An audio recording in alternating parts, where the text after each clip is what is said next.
సిరిసిల్ల జిల్లాలో దివ్యాంగులకు 70 లక్షల విలువ గల 675 పరికరాలను అందజేయడం సంతోషదాయకంగా ఉందని, మనుషులలో కల్మషం లేని వ్యక్తులు ఎవరంటే వారు దివ్యాంగులేనని మంత్రి విశ్వాసం వ్యక్తం చేశారు.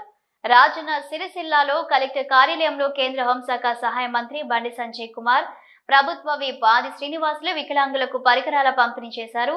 ఈ సందర్భంగా మంత్రి మాట్లాడుతూ ఇటీవల ఈ ప్రాంతంలో కబ్జా అయిన భూమిని వెంటనే స్వాధీనం చేసుకుని దివ్యాంగులకు నవాస కాలనీ కట్టించాలని మంత్రి సంబంధిత అధికారులను ఆదేశించారు.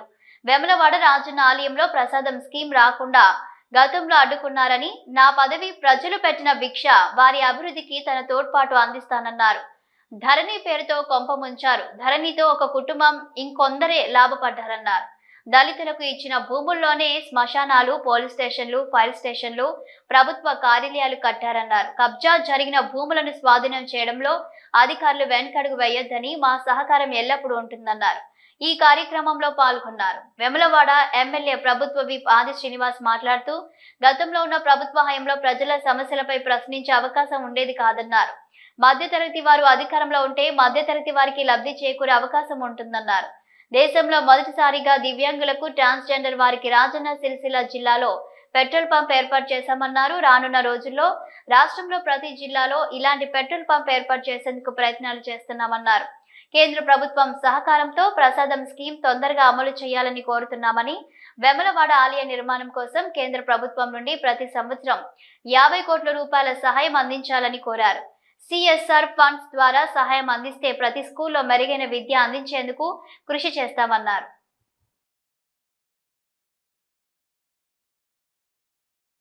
ఇదే వెమలవాడ కేంద్రంలో దాదాపు 2,50,00,000 విలువేసేటువంటి 1930 మందికి దివ్యాంగ సోదరులను కూడా ఇంతకుముందు గతంలో పరికరాలు ఇవ్వడం జరిగింది.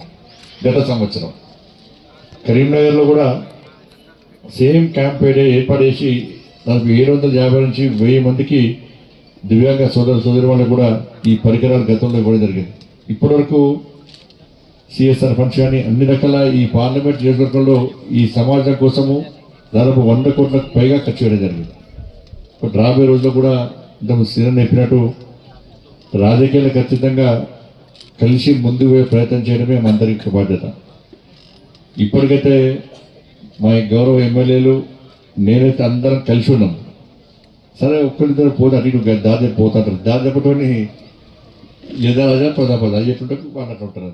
మీరు కూడా జిల్లాకి ఇచ్చేది ఈ వేణుల 2 పట్టణాల మధ్యలో తీసుకొని మీరు ఇచ్చినట్టయితే మన పేద పిల్లలకు, నవోదయాలు కూడా చదువుకోవడానికి వారికి చక్కటి అవకాశం ఉంటుంది. కాబట్టి ఆ కాలేజీ స్కూల్ కూడా మీరు తీసుకొని రావడానికి ప్రయత్నం చేయాలని, వీలైతే సైన్స్ స్కూల్ ఇలాంటి మరుపురాని మనం వాటిని తీసుకోవడానికి నాకంటూ అవకాశం వచ్చినప్పుడు ఈ మధ్యలో ITL అన్నీ కూడా ATCలుగా మారుతున్నాయి. అడ్వాన్స్ టెక్నాలజీ సెంటర్లుగా మారిన క్రమంలో నేను పుట్టిన గ్రామానికి సంబంధించినటువంటి పెద్దూరు వేనాలు కాబట్టి ATC 42 కోట్లతో మనం తీసుకొని రావడం జరిగింది. నిధులు కూడా మంజూరు కాబట్టి ఈ సంవత్సరం నుంచి అక్కడ కూడా ఆ విధంగా మీరు కూడా ఈ ప్రాంతంలో మధుపురానికి ప్రజలు కోరుకునేటువంటివి ఏమున్నా తీసుకురావడానికి కోసం, ఎందుకంటే రాజకీయాలకు అతీతంగా బయటలకు అతీతంగా మనం ఈ ప్రాంతాన్ని అభివృద్ధి చేసుకుందాం.